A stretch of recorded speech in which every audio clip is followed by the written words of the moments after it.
tertúlia. Hoje é dia 2 de outubro de 2010, sábado. O verbete é o 1709, 4 páginas, 43 logias de 16 máximos. Esse verbete tem 11 máximos na divisão detalhismo. Agora, o tema, parapercepção impressiva. A especialidade, autoparapercepciologia.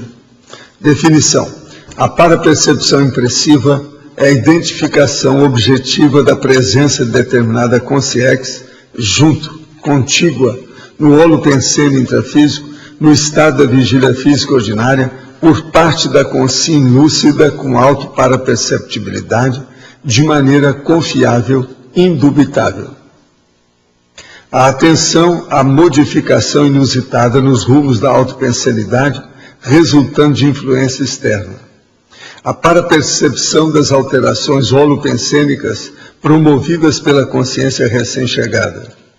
A identificação do holopensene específico de determinada consciência. A amaurose e a surdez paraperceptiva. A dedução paraperceptiva por meio das reações no organismo. As impressões físicas derivadas dos paracontatos. As parasensibilizações somáticas promovendo as sinaléticas energéticas e parapsíquicas. Os indicadores da parapresença. A sensação sonora das energias conscienciais. A imagem mental de paravisual desconhecido. Ainda tem mais coisa ainda. Agora, na acabativa tem a remissiologia, 15 itens que nós destacamos. Atitude parapsíquica passiva, autolucidez parapsíquica, multidimensionalidade consciencial, para-realidade, sinalética parapsíquica. Frase enfática. O parafenômeno simples da parapercepção impressiva, múltiplas vezes, é o primeiro passo para a abertura parapsíquica da consciência lúcida a caminho da condição da autodispersidade. Você vivencia a parapercepção impressiva? De qual natureza? Sadia, doentia ou ambas? Agora a pergunta. Em minha família, todos costumam relatar ter visto ou conversado com parentes já dessomados pouco antes de dessomarem. Em geral, elas não parecem se dar conta de que aqueles com que viram já não se encontram vivos, e nós costumamos não contestá-los. Isso aconteceu com meus avós e meus pais, todos se mostraram inicialmente surpresos, e em seguida felizes com quem reencontra uma pessoa querida que não vê há muito tempo. Seria esse fenômeno algum tipo de parapercepção? Olha, isso aí tem que estudar um por um e ver com mais detalhes. Assim, no escuro é difícil de dizer o que é, devido ao processo das sensações e os fatos e parafatos. Você precisa de ver com calma. Meu corpo vai travando em partes quando tento fazer o EV. Isso é normal? Para quem está começando, às vezes isso acontece. Faz pouco tempo que pratico. Vejo raios surgindo na minha frente. Eles emitem um som como se fosse um curto-circuito elétrico. A intensidade da luz emitida por eles vai aumentando e cada vez mais conforme aumenta a velocidade. Isso é normal? É preciso você anotar isso tudo e depois ver se você não é ectoplasta. Com o tempo você vai saber. Com o acúmulo de fatos e parafatos. Já existe esse verbete para empatia? Não, nós já falamos nisso, mas verbete meu não tem assim direto não. Me refiro ao fato dos amparadores não fazerem estupro evolutivo em determinadas situações. Isso é, eles se colocam em nosso lugar, compreendendo nossa vontade? Sim. Até mais do que isso, né? Quando podem, né? Com o desenvolvimento do estado vibracional, tenho sentido alguns arrepios no pé da nuca, na face e nas pernas. Esses arrepios aparecem mesmo quando não estou aplicando o EV. É importante dizer que trazem também um grande sentimento de bem-estar. Isto é a presença de alguma consciência? Ou seria as minhas bioenergias movimentando em meu corpo? Ou o estado vibracional apenas dinamizou a percepção das minhas energias pessoais? Tudo isso pode estar ocorrendo, todas as hipóteses que você falou. Isso depende do que é. O problema é estudar mais. Vamos aprofundar as análises e abordagem dos parafenômenos. Aí, esse povo todo está me perguntando, preciso de fazer isso. A parapercepção impressiva seria apenas quando a pessoa tem uma convicção íntima e inexplicável da presença de uma consciência. Não, é explicável às vezes, não é só inexplicável, não. Ou ainda é a percepção impressiva quando ela conclui isso pela ativação, por exemplo, da sinalética do ouvido. Também é, a sinalética toda entra nisso. Mas não é. Com o passar do tempo, a pessoa tem certeza do processo impressivo. Poderia aprofundar o binômio ectoplasmia-clarividência?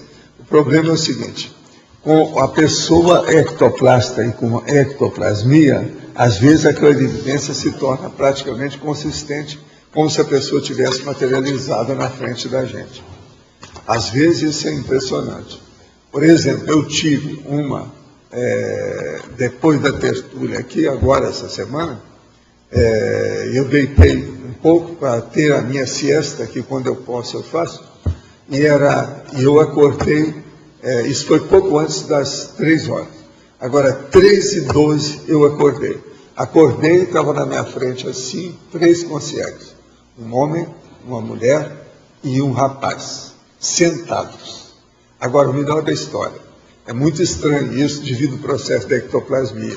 Aqui está perguntando ectoplasmia, por isso que eu estou explicando. O meu quarto, o teto tem uma queda, ele não é plano, ele cai assim.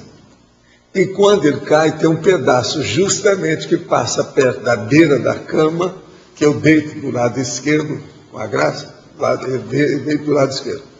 Então, ali passa uma linha que muda o teto ainda mais baixo ainda. Então, vocês vejam bem, se eu estou em decúbito dorsal, quer dizer, com a barriga para cima, de costas, no leito, eu olho lá para cima, aquela linha vai seguindo pela parede afora, como se fosse apenas a perspectiva da coisa. Agora, por incrível que pareça, essas 3 consciências estavam sentadas como se fossem 3 carteiras, o homem, a mulher e o rapaz, naquela linha, na minha frente, direitinho, mas praticamente materializado. Eu olhei bem para ver se conhecia, não conhecia ninguém. Agora encheu de energia e o negócio desapareceu. Então veja, isso é a clarividência hipnopômpica com o processo de ectoplasmia. Agora, há muito tempo que eu não vejo isso. Quando a gente vê uma consciência, assim, bem nítida, já é uma grande coisa. Agora você vê 3, 2, às vezes você vê por causa dos casais que chegam, etc. Do jeito que eu vi não faz muito tempo, a minha tia, depois que ela trouxe o marido dela. Eu falei aqui sobre isso. Mas, por exemplo, esses 3, um depois do outro, como se fosse uma carteira. Agora, eles só olharam para mim, como se tivesse assim, para escrever, ou qualquer coisa, estivesse estudando, pesquisando. Agora, o que é interessante é a orientação da perspectiva perfeita onde eu estava. Agora, veja, isso não tem nada a ver com a minha cabeça. Nada. Eu não posso, não vou criar uma coisa dessa, o negócio está ali, palpável, concreto, não tem saída. Agora, ultimamente, eu estou um pouco assim, agudo, nesse processo da clarividência hipnopômpica. Eu nunca tive isso na minha vida tanto, do jeito que tem. Agora, esse ano, eu estou com isso a mais. Fui falar com a minha mulher, falei, você não está preparado para morrer, não, né? É isso que está acontecendo. Ela qualquer coisa, ela leva para esse lado. Eu disse, não tem nada que ver. Agora, o banho de energia é impressionante dessas coisas todas, tudo positivo. Agora, eu fiquei só de olho, marquei bem as caras, porque se eu ver de novo, eu vou saber quem é. Eu não sei. Tem alguma coisa a ver com a acumulação no quarto? Porque mais tempo morando lá, mais energia, ou não tem nada a ver? Não, isso facilitar ajuda, a ectoplasmia. mas toda hipnopômpica é desse jeito. Eu tinha isso no Rio, tinha isso em Uberaba, todos os lugares que eu passei eu tive isso. Agora aqui é mais forte. talvez seja comigo também, né? Devido ao processo, eu estou muito mais intenso agora. É uma beleza a hora que eu não preciso de viajar e dar curso, porque eu estou só aqui, entende, Mário? Eu estou concentrado, eu estou dentro de uma intenção com S maior, você está entendendo? Há uma intensidade, há um processo de fortalecimento, enriquecimento, e como eu disse, potencialização, entende? Isso é impressionante. Agora, esse caso da clarividência é o mais sério deles. Estão visitando aí, você está falando, a turma está querendo chegar aí. Gente, eu estou aqui com um cartaz da Fundação da Associação de Moradores do Bairro Pognópolis. Traga suas ideias e propostas para planejarmos e construir juntos o nosso bairro. Saneamento, iluminação, asfalto, posto de saúde, segurança, praça de lazer, escola, transporte e outros. Localização no mapa para a reunião da associação, da fundação. Está tudo aqui. É dia 16 de outubro agora, às 19 horas, lá no auditório do discernimento. Se alguém quiser ver, seria bom depois colocar esse cartaz por aí, mais visível. Eu vou pedir para a turma fazer isso para mim, viu? Coloca lá, visível, no povo que entrar isso aí. Isso aí é importante. Agora, gente, eu quero dizer também para vocês sobre o processo aqui de um livro, que é o processo da Costa Oeste da reciclagem, da turma aí que está fazendo essas coisas nossas aí. Mas eu queria mostrar para vocês esse livro aqui. Esse livro, esse papel aqui é plástico. Isso é feito de plástico. Agora, ó, tem que ler aqui porque o negócio é complicado. É o Vitopaper. Tecnologia exclusiva de Vitopel. É o papel mais resistente, atraente e durável. É similar ao papel couché. Agora, ó, examine isso e veja. Isso é plástico. Ô, João, isso é plástico. Professor. Como é possível? Agora, fala aí sobre os dados. É plástico reciclado. 850 quilos de plástico reciclado é feito 1 tonelada desses livros, né? Então, é uma mistura de plástico virgem com plástico reciclado. Então, assim, o PP, a PET, que são aqueles pacotinhos de bolacha, tudo isso é triturado, lavado, misturado com virgem e é transformado nesse livro. Olha que coisa impressionante. E interessante que a tecnologia ela foi desenvolvida em São Carlos, que foi na UFSCar. Então, é uma tecnologia brasileira. Agora, não, é impressionante, a gente vê isso aí e tapeia, porque ninguém vai pensar que isso aí é plástico. É tudo. Não, o livro inteiro é feito de plástico. Ó, se quiser ver, tem os dados, tudo aqui, ó, que está falando. 20% a menos de tinta é utilizado para fazer ele. Isso. Até tem umas fotos que eu imprimi, professor, se quiser passar. Ele está dentro da água. Ele foi jogado dentro de um balde com água e depois ele é retirado, não acontece nada. Então, Pois é. Isso aí é o máximo. Eu vou querer fazer um livro oportunamente disso aí para me ver como é que faz. Aí eu quero ver. Né? Agora, gente, brincando e aprendendo, é uma façanha no mundo da biodiversidade. O processo amanhã vai ter a qualificação para os monitores e vai ser lá no auditório da Holoteca, lá embaixo. O processo é a oficina da Holoteca no Shopping JL, Cataratas.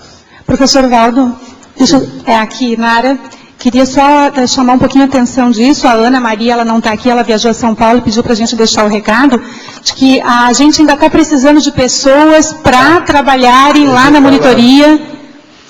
Ano passado nós atendemos 600 crianças, esse ano provavelmente vai ser mais do que 600 crianças, a gente está com uma equipe pequena. Vê se vocês aí se movimentam, quem é que vai poder? Vamos ajudar esse povo, são os meninos lá no JL. É uma semana que a gente faz atividade, né, começando no final de semana, sem ser este final, no próximo final de semana, até o final de semana seguinte. São 10 dias atendendo as crianças no shopping e o volume de crianças é muito grande. Que não tem mães, vamos lá. Que não são mães, não é isso? Tá de ir, né? Vamos bancar a mãe lá temporariamente, fazer uma maternagem. Então a gente pede aí a colaboração de todos que puderem, né, contribuir, não precisa passar o dia inteiro, pode voluntariar por turno. Isso é o kit da meninada, o kit do cientista, kit do pesquisador. Professor, reforçando ainda mais, as exposições, a gente vai ter telha, vamos ter vários materiais hoje. Você está nas duas coisas, não é isso? Sim, eu sou A Lúcia é voluntária da Holoteca há muitos anos, né? Gente, é o máximo. Agora, ó, quem nunca viu o que é um kit de criança, seria bom dar uma olhadela nisso aqui. Só reforçando aqui o tema, professor Valdo. O tema é, só reforçando o tema desse ano, é consciência ecológica, em função de que a gente está vivendo, esse ano é o ano internacional da biodiversidade, né? É então, a sustentabilidade. Isso, a temática desse ano para a Semana da Criança é consciência ecológica. Agora, ó, são os mini-cientistas, nós temos que dar chamar atenção para isso. Agora, falar em cientista, vamos falar agora dos cientistas adultos. Eu estou aqui com uma carta do nosso amigo Felipe N. Silva, que é o professor lá da Universidade de Porto Alegre, etc. Tal. Então, vocês agora não vão rir o que eu vou falar, que tudo que eu vou falar é sério. A expedição que ele vai fazer vai ser em junho do ano que vem. Eles têm 7 meses. E eles estão começando a preparar a expedição. Ele até vai aparecer aí antes para a gente ver as coisas. E ele me pediu para ajudar.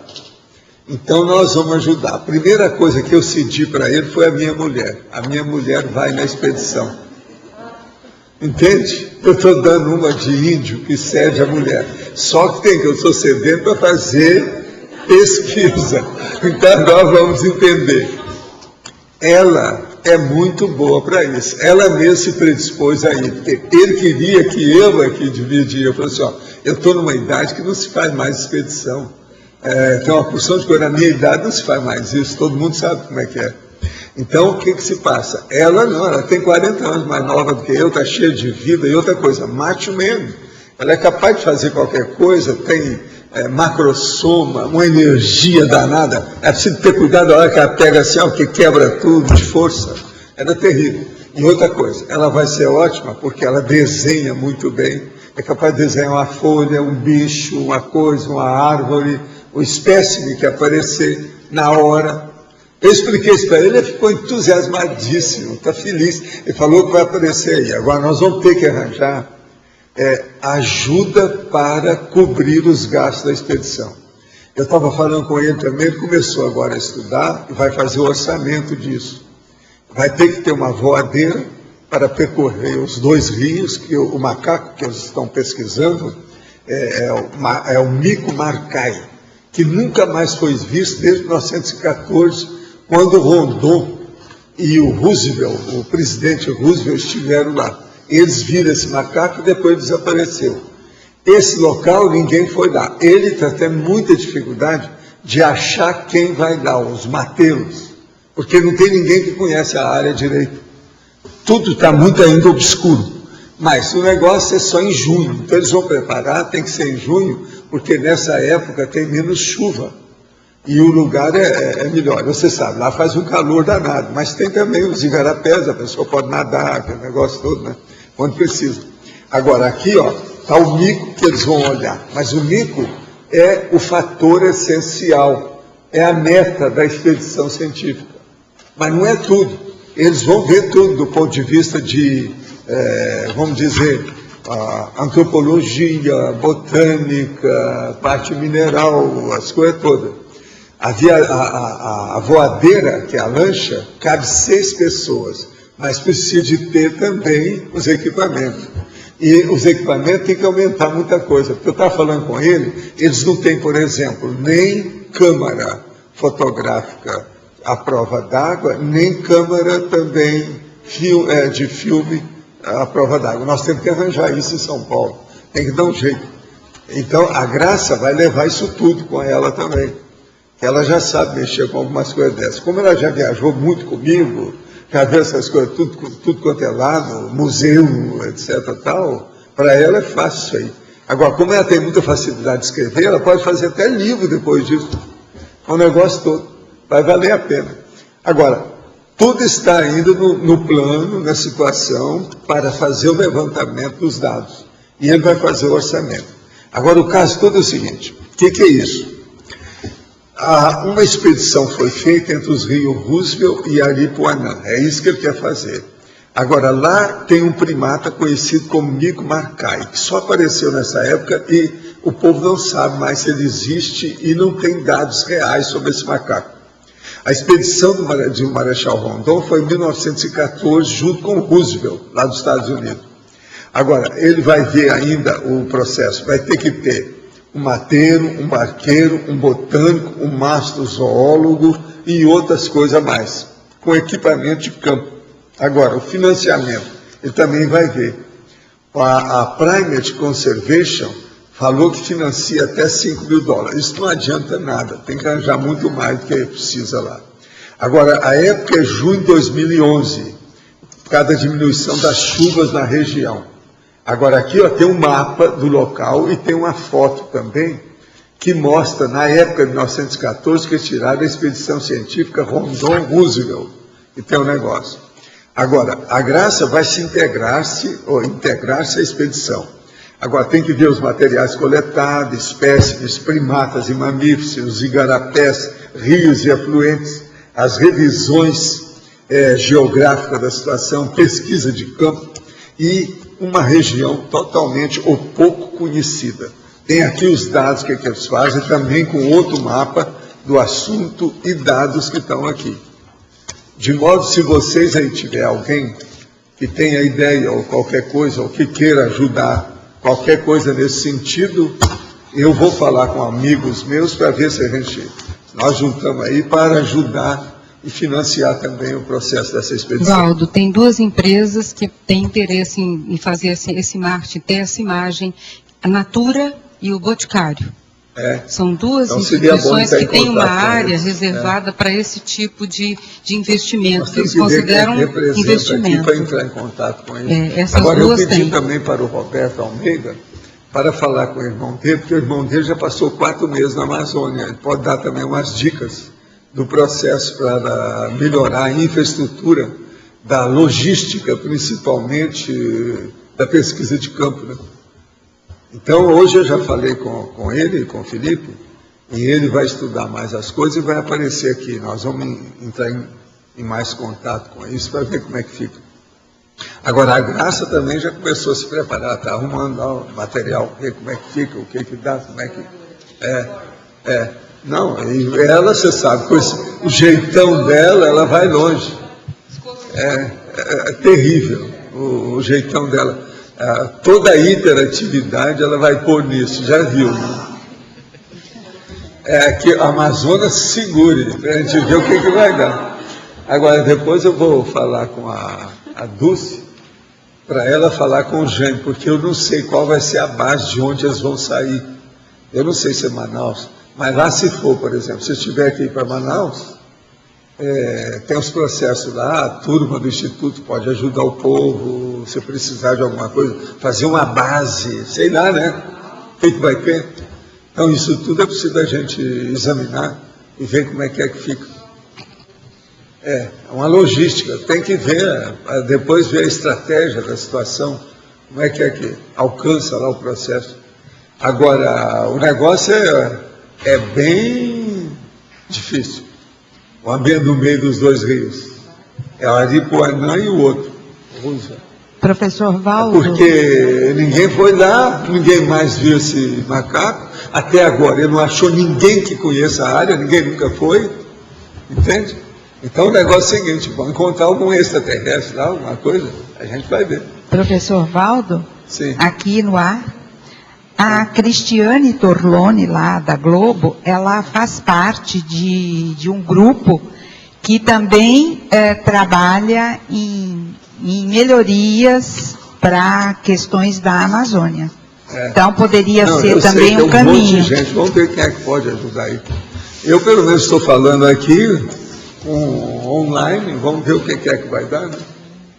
Você queria falar alguma coisa? Queria. Quando o senhor, anteontem, quando o senhor mostrou o documento e os papéis que esse primatólogo trouxe, você falou que você nunca tinha pegado uma documentação com tanta energia. O senhor pode falar mais sobre isso? Eu descobri qual que é a fonte dessa energia toda, de onde veio? Quando eu era garoto, o lugar que eu tive mais foi no meio de mato. Muito embora eu não fui criado em fazenda, mas a minha cidade tinha 5.000 habitantes, 4.000 habitantes, sei lá quanto, era muito pouca gente. E a gente vivia no meio do mato mesmo. Agora, é tanto que meus colegas do meio do mato, a maioria morreu. Morreu com vermes e outras coisas mais, cada falta de... Eu fui mais eu, porque era filho de professora, filho de dentista, isso me ajudou, eu tive mais educação, fui mais calçado. Esse povo andava sem calçado, sem sapato, sem nada, entende? Então você veja bem, aos 9 anos mais ou menos, eu participei de uma dessa para pegar uma onça jaguatirica, eu já falei isso aqui, e a gente achou a onça jaguatirica junto de uma lagoa. E outra coisa, eu já não tinha medo para nada disso, avançava na situação, ajudei os homens todos, eles me permitiram ir, eles me tinham, porque eu conversava muito igual para igual, então com esse povo eu conversava como adulto. Agora, outra coisa, quando eu fui para Uberaba, para estudar o processo de história natural, tinha o professor Carlos Pepe, que a gente saía 4, 5 horas da madrugada e fazia excursão em Uberaba, no meio do mato, aquela coisa toda. Então, colhia, por exemplo, fizeram uma coleção de borboleta impressionante, e uma porção de coisas assim, examinavam os coleópteros, processo de planta, minério, tudo isso. Nós fizemos uma série dessas excursões. Agora, o processo, então, outra coisa, eu vivo no processo de mato. Eu já mostrei para vocês a minha casa, por exemplo, que é a Casa da Graça. Olha o problema da Graça com bicho. Ela tem todas isso aí, o processo todo de associação. Eu, por exemplo, já desde São Paulo, eu já tinha contato com os processos lá da associação que cuidava de cachorro, gato, aquele negócio todo de São Paulo. Você está entendendo? É a minha área dentro disso. Eu mesmo já falei que eu tenho uma certa, assim, um holopensene com o mar, com o processo da mata.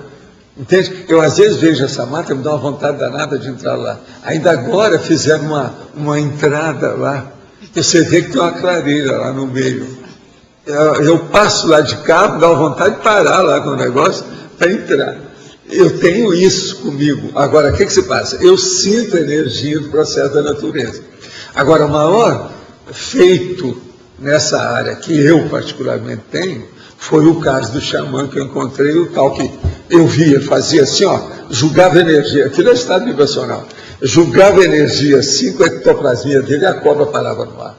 Eu vi. Agora, o que se passa? Ele achou que eu era superior a ele nas coisas todas que eu devia de viver com ele, esquecer a escola, esquecer de estudar, vamos para o mundo, nós temos que trabalhar com isso. Isso era o xamã. Foi um custo para eu ficar livre desse homem. Ele ficou atrás de mim de tudo quanto é jeito, tentando me seduzir para ir para o meio do mato com ele. E olha, ele depois sumiu, ele foi para Goiás, isso foi lá em Uberaba que eu estive com ele nessa ocasião. Eu era rapaz ainda, rapazinho. Na ocasião, quando isso aconteceu, eu andei com ele em vários lugares, a gente viu as coisas no meio do mato. Então, eu sei como é que é isso. Você está entendendo? Eu sinto o processo. Outra coisa, meus negócios, por exemplo, o caso lá que aconteceu comigo nas Filipinas, a hora que eu fui à noite no restaurante, falei, não, eu vou embora para o hotel, aqui tem alguma coisa que vai acontecer aqui, eu não estou me sentindo bem. Isso é a sensibilidade do mato. E quando chega de madrugada, eles me chamam, tinha estourado um vulcão lá, e nós todos vimos o vulcão, e olhando o negócio, a olho nu, você viu o povo saindo de barco, aquela coisa toda, e saiu até por aí afora, tem noticiário internacional, todo lado, estouro do vulcão.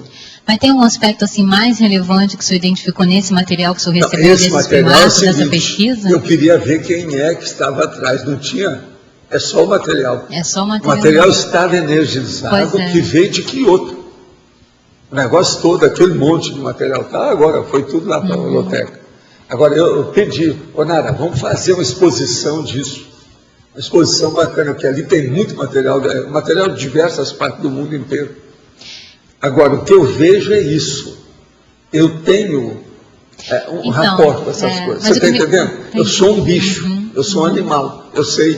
Você está entendendo? Eu reconheço, por causa do processo de energia. Agora veja, olha só, o tal mal, que é o homem que mais me ajudava extrafisicamente em matéria de energia, durante décadas, o problema dele é de energia com o processo da natureza. Ele trouxe, me apresentou a Rose Garden, que eu não lembrava, não sei quem é gente conhecida nossa do século passado. Ela é que orienta as nossas coisas aqui, praticamente que orienta o CAEC, desde que ele foi embora e renasceu na China. Outra coisa, quando eu fui lá em Aracê, que estava com problemas, negócio todo para desenvolver aquela coisa toda, apareceu uma concierge junto com o enumerador que ele tinha trazido e deu orientação para fazer o serenário. Eles demoraram 2 anos, tiveram um monte de problema porque não fizeram o serenário do jeito que eu tinha falado para fazer. Quem fez aquilo foi a Heliotes. Eu dei o nome de Heliotes, devido aos pinos Heliotes que tem lá. É uma senhora fora do corpo, que é amiga da Rose Garden, que a gente chama de Heliotes. Agora, a Heliotes é que tinha também dado orientação, porque eles me deram o negócio, eu escrevi assim, fiz uma carta e falei para eles, vocês têm que fazer isso o mais depressa possível, que vai, vamos dizer, dinamizar, potencializar o trabalho aqui. Eles demoraram 2 anos, tiveram problema 2 anos, porque não fizeram. Quando eles fizeram, o negócio deslanchou lá. Porque o que me chamou a atenção foi o fato de você ter ressaltado, falou que há muito tempo, sei lá, durante, eu acho que boa parte da sua vida, o senhor nunca tinha pego um material com tanta energia. Nunca, não. Material físico, então, olha que eu tenho feito psicometria desde garoto. E o senhor recebe muito material. Aqui no mundo inteiro, tudo quanto é lado que eu passei, até na África. Então. Presta atenção, nunca eu vi uma coisa tão forte. Agora, o que se passa? Foi Kyoto que está mexendo com o processo de ecologia. Outra coisa, tinha gente, todo mundo que trabalha com macaco, os primatologistas são bem assistidos. Então, era nessa linha assim que eu queria saber. É tanto que o rapaz chegou aí, eu falei logo para ele o que é, abriu o jogo, eu falei, não, mas você está conhecendo essas coisas? Eu falei, não, eu sou de casa, eu entendo um pouco disso aí. Você está entendendo como é que é? Agora, o que eu vejo é o seguinte, uma expedição dessa pode trazer uma série de ideias boas. Eu mesmo vou aprender uma coisa com isso, vou me atualizar certas coisas que tem. Porque é muita coisa que pode ser feita. E outra coisa, com as máquinas que nós temos hoje, tudo quanto é máquina fotográfica, de filmagem, as coisas todas, de detalhes que tem aí, câmeras, de tudo quanto é gente, isso aí é o máximo. Muita coisa você pode ver lá numa hora. Por exemplo, uma das coisas que eu queria ter visto era o caso do Marco Palmeri, que fez um barco para fazer isso. Mas depois que ele morreu, eu fui conversar com o Marcelo, o filho dele, para saber o que tinha. Eles não acharam nada que ele tinha escrito. Parece que ele passou lá, deslumbrado com as coisas, junto das indígenas lá, a Índia, ou seja o que for, rodando os rios para baixo, para cima, e ficou nisso. Por quê? Eles não acharam nada. Eu só acho muito estranho até hoje. Ainda falei com o Marcelo, um dia eles vão mexer, daqui a pouco aparecem os originais do mar em algum lugar. Porque ele fez um barco de propósito, tudo específico para fazer pesquisa na Amazônia.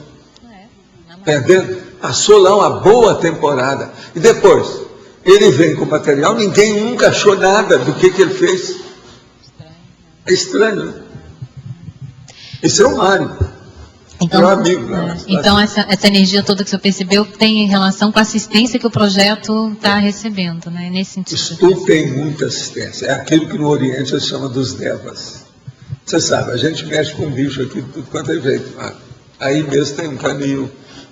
Nós temos aquelas... O povo chega e fala assim, mas vocês ficam guardando os bichos tudo dentro de jaula? Assim, não é, aquilo ali é hospital. Quando ele está lá, é porque não pode sair. É o passarinho, é um gato, um cachorro, precisa. Esses anos todos nós temos feito isso aí. Sempre foi assim. Valdo, esse xamã que ajuda aqui, que ajudou nas coisas conosco lá no Paraguai, tudo, ele também tem envolvimento direto com esse tipo de projeto? Tem, mas esse aí tem muita experiência da área aqui. Esse aí corresponde àquele cara, meu amigo, lá de Itacoatiara. Por exemplo, Itacoatiara. Vocês olham bem o que é Itacoatiara. Isso aí é que mostra o meu negócio com a natureza, como é que é.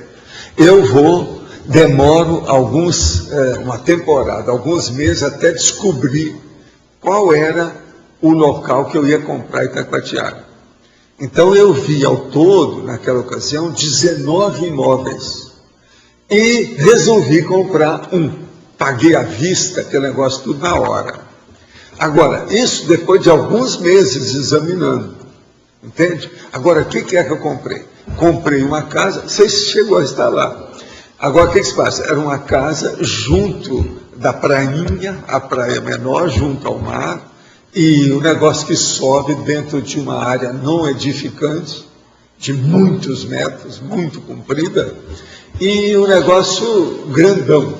E tinha sido feito por um homem que morreu, eu comprei da viúva dele, que era um alemão, e a casinha pequenininha, mas muito bem feita, ajustada lá em cima. E o meu plano era fazer uma mansão com a piscina na pedra, lá, porque lá tem uma pedra. Então a piscina na pedra, tudo fechado, etc. Abri quando precisasse, fechava. E fiz até o plano da casa, junto com um engenheiro chamado o Dr. Pardal. O nome dele era Pardal mesmo. Não é o negócio de Walt Disney, não. Era Pardal. Agora, o que se passa? Eu ia fazer aquilo por causa do meu filho. Por quê? Meu filho nasceu no meio da cidade, do asfalto, e precisava de ter contato com a natureza. Então, nós começamos, depois que eu comprei aquilo, não, agora é fazer uma casa aqui, um negócio melhor, uma coisa. Mas nós começamos aí, fim de semana lá. Começamos a frequentar o clube, entrei para o clube que tinha lá e ninguém ia ao clube. Só tinha benfeitor quando aparecia lá, que a gente estava na piscina, aquela coisa toda. Então você entrava na piscina, ia na prainha, ia na praia grande, ia na pedra grande que tem lá, tudo aquilo. Eu pegava a concha, eu cheguei a descobrir conchas lá daquelas de $4 cada uma, internacional, na praia, tudo lá. Agora, vinha uma opção de coisa nesse sentido, participamos dos processos da SUAME, que era a Sociedade dos Amigos da Natureza lá, da ecologia e tal. Agora, então ficou aquele plano de fazer, mas lá pelas tantas, eu comecei a viajar, o Arthur também não se interessou mais pela natureza, porque nós já tínhamos feito tudo quanto era experiência lá dentro, entende? Então aí já não estava mais interessando, ele já tinha contato com tudo.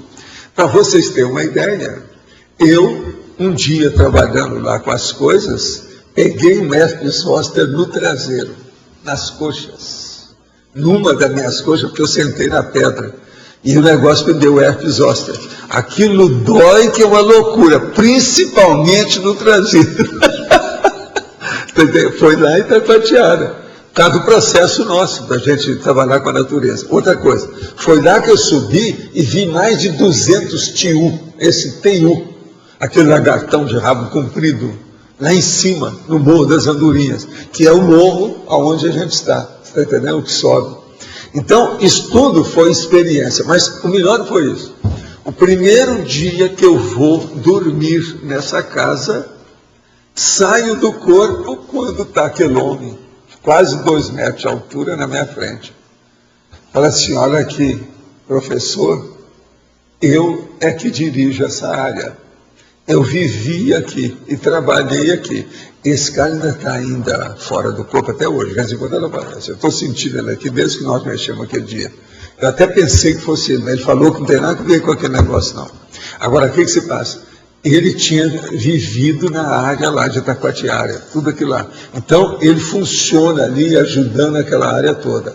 Eu, depois que estive lá, eu saí fora do corpo com ele me dirigindo para ver o estado do rio, uma porção de situações que tem ali. E eles assistindo extrafisicamente. Agora, via bicho, gente, concierge, tudo lá dentro. Agora, esse homem, lá em Itacoatiara, naquela ocasião, havia mais de 12 de instituições que mexiam com o processo extrafísico. Tinha centro espírita, gente de mantos amarelos, não sei o que é do Oriente, o outro de yoga, o outro não sei o que é, tudo lá dentro, entendendo? Aquilo era um ambiente que eles tinham, porque lá era sossegado, sempre foi muito sossegado. Você sabe que lá só entra por um lugar. E tem 24 horas, tem vigilante, porque aquilo foi criado pela Marinha. Então, Isso tudo mostra a minha relação com o processo da natureza. Como é que esse homem vai aparecer lá para mim? Uma outra coisa, o homem não era índio, não. A única coisa que eu percebi é o seguinte, ele parecia ter sido de origem portuguesa, teve um jeiteiro, cara de cavalo, grandona, tipo português, sabe, grandão assim. Então, isso tudo envolve e tem uma certa relação, é o rapport que a gente tem. Mas, por exemplo, esse negócio de andar, eu saí com esse médico lá, quase toda semana a gente saía, isso durante a boa temporada, pela Baía de Guanabara e fora da Baía de Guanabara, no iatinho que ele tinha. Nós vimos tudo quanto foi ilha, essas coisas todas lá na área. Uma outra coisa, para vocês terem uma ideia, uma vez eu estive uma temporada na ilha de Paquetá. Então, para ver certas coisas da própria ilha, etc., onde tem aquela manga abacaxi pequenininha, tal, aquele negócio todo. E teve um dia, então, que eu saí com o Vando, aquele meu irmão que esteve aqui, vocês viram, e nós fomos nadar da ilha de Paquetá até a ilha de Brocoió. A de Brocoió é aquela do governador, que é retirada, que tem uma big de uma mansão lá. Então, nós fomos. Agora, foi um problema na hora de voltar, que a maré tinha aumentado, a corrente ficou mais braba entre as duas ilhas, você nadava para aqui, a corrente levava para lá. Você vinha de novo para cá, a corrente levava. Uma coisa horrível. Mas agora, nós ficamos tudo queimados debaixo do sol, porque o negócio demorou demais, né? Principalmente na volta. Deu trabalho, a gente queimou a pele, foi um auê. Mas valeu a pena. A gente viu a ilha do Brocoió, não tinha ninguém, pegamos fruta lá dentro. Não tinha ninguém lá na ocasião, nós fomos tudo fechado, não tinha nada. Mas o lugar é muito bonito, o ambiente lá é muito bacana. Agora, tudo para a gente inspecionar o processo da natureza, está entendendo? É a vida. Agora, vamos ver agora, hoje nós temos uma infraestrutura tecnológica impressionante para fazer uma coisa dessa. Isso aí pode ir longe, muita coisa pode ser. E ele é professor do assunto, é especialista em primatologia. Tem tudo, né? É bem possível. Vamos ver agora se eles arranjam mateiro adequado, como é que chama, um botânico adequado lá para a história, que conheça a área. Ele está procurando, ele está vendo como é que faz, quem é que vai participar. Agora, ele ficou satisfeito com o processo da graça, porque a gente também pode ajudar de diversas maneiras isso aí, né? Através dela. Vai ser bom. Agora aqui, ponto o senhor diz que a masturbação somente é anticosmoética quando há evocação de fantasias sexuais sobre outras consciências. Uma pessoa que mentalmente cria imagem de homem ou mulher que não existem, está se sujeitando a uma ação anticosmoética? Olha, nunca se sabe, porque tudo que a pessoa cria é baseado em outras que ela conhece. Se a pessoa que fantasia for comprometida e estiver viajando e longe de seu parceiro ou parceira, essa criação mental seria cosmoética ou anticosmoética? É uma pergunta para a pessoa. Qual a relação que o assédio de um homem que está em um shopping e olha com desejo com uma moça bonita que nunca mais verá? Depende da intensidade do pensamento, o que ele está querendo, a energia que ele lançou nisso. Se ele está pensando em quê? Que fantasia que ele tem? O negócio todo é o enredo mental que a pessoa cria, o cenário. O que é que está ocorrendo? Isso aí é que é o X. O senhor já foi avisado por uma consciência, alguma projeção consciente sua, avistado por uma consciência? Já. Eu explico isso, eu já cheguei até a escrever sobre isso. Mas agora, o melhor que tem é criança. As crianças têm mais facilidade de ter contato quando a gente está fora do corpo. Agora, eu já tive problema com isso, porque eu fiquei com um problema difícil, que é o seguinte: a criança me viu, começou a falar as coisas todas, e a mãe não entendeu, então a culpa fica um pouco da gente. E outra coisa, eu não sabia onde é que estava aquele povo, como é que era. Para localizar foi um problemão. Isso tudo já aconteceu comigo. E a criança vê a gente. A criança viu, o brinquedo caiu assim na hora, a hora que me viu e começou a falar as coisas todas, o problema todo, me descreveu para a mãe com o negócio todo. Agora, é lógico que essa criança, o que é? É um epicentro ectoplástico. de alto poder, porque ela pegou a minha energia junto com a dela, por isso que ela pôde ver o negócio. Então, quando pega-se no meio, a criança é mais fácil a gente ver. E outra coisa, a criança não mente. Se você está fora do corpo, ela está aí com uma pessoa adulta, e ela começa a descrever você direitinho, e comigo, você sabe, tem umas coisas que são bem características. Mas não, ele parece o Papai Noel, está com a barba assim, olha lá como é que é, e olha, ele está falando alguma coisa, ele está falando. E aí é um problemão. De modo que essas coisas ocorrem. Agora, não é fácil isso não, mas isso é possível. Gostaria de lhe propor uma sugestão para arrecadar fundos para excursão no Amazonas. Promoveu a festa de Réveillon no discernimento com custo de R$100 por pessoa, incluindo a ceia do CEAEC e o transporte para os 48 hóspedes do Village. Para tanto, topa organizar uma festa com o título Celebration Madagascar e com DJ Dance Pop ao modo de Réveillon 2009. Podemos, assim, integrar alegremente os pobres residentes que ficam de castigo em Foz nesse período, além de celebrar com as pessoas novas que chegaram, familiares, amigos que gostam de dança em um ambiente familiar. É a graça que está para Pois é, o problema agora é ver, né? Se a turma do discernimento quer isso, está na hora de ver. Pode arranjar os fundos. Hein? O que você acha? A gente topa a parada, precisamos de ajuda aí, né? Acho que a Graça tem nos ajudado também já no último Réveillon. Podia ver quem tiver interesse de participar, né? Fala lá com a turma do discernimento. Vamos ver se eles têm um discernimento à altura de entender isso. É isso? O negócio é esse, vale a pena, né? Agora aqui. Em parafatologia, página 25, segunda linha de baixo para cima. É citada a hiperativação de chakra específico. Recentemente, comecei a sentir o fronto chakra com muita intensidade, parecia uma veia latejando. Tentei pensar nas situações em que isso vinha ocorrendo e no que havia pensado antes disso, mas não consegui entender. Há 10 dias aproximadamente não sinto mais nada. O que pode indicar essa ativação tão intensa no fronto chakra? Isso aí é o desenvolvimento da clarividência. E é justamente isso que você falou. Que uma intensidade parecia uma veia latejando, parece que lateja mesmo. Isso faz parte do processo. Agora, isso é desenvolvimento do fronto chakra, da clarividência. É aquilo que o povão chama de terceiro olho. O negócio começa desse jeito. A consciência Bezerra de Menezes é um exemplo de guia cego? Sim. Pergunto isso em função de fenômenos de psicofonia ocorrido no 3º Congresso Espírita pelo médium Divaldo. O senhor tem sempre colocado que eles são uma seita, que pararam no tempo. Então fico a pensar se não há alguém que possa se aproveitar disso. Um exemplo, é o caso dessa consciência que cita no início da pergunta. No início, a consciência. Pois é, não. O caso é que o doutor Bezerra de Menezes, o povo que se comunica por aí, já no movimento espírita, há 44 anos, ele já falava que tem mais de uma centena de consciências que aparecem com o nome dele e o jeitão dele. Isso aí acontece nas vidas de família, de modo que ele nunca sabe aonde ele está atualmente. A situação é diferente. Agora, é uma seita cristã.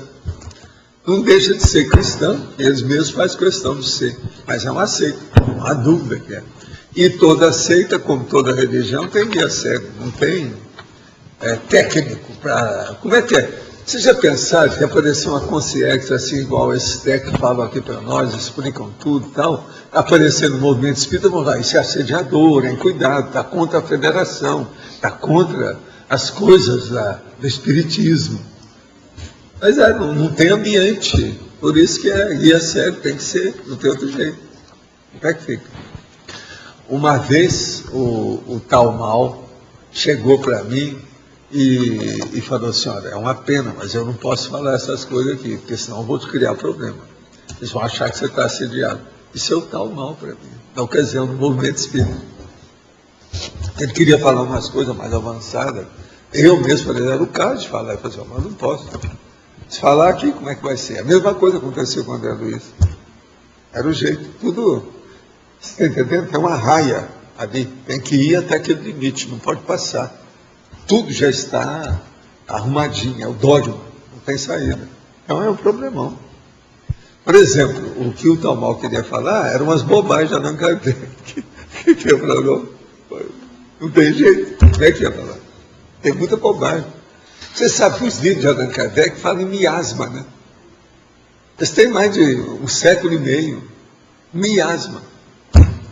É duro, né, de pensar nisso. Agora, ó, quem é que está estudando, então, a parapercepção impressiva? Aqui no ar. Sim. Aqui eu vejo que em trinomiologia, minha página 27, você colocou 3 linhas aqui de sequências de desenvolvimento, né? Trinômio EV, arco voltaico, central extrafísica de energia, a psicografia.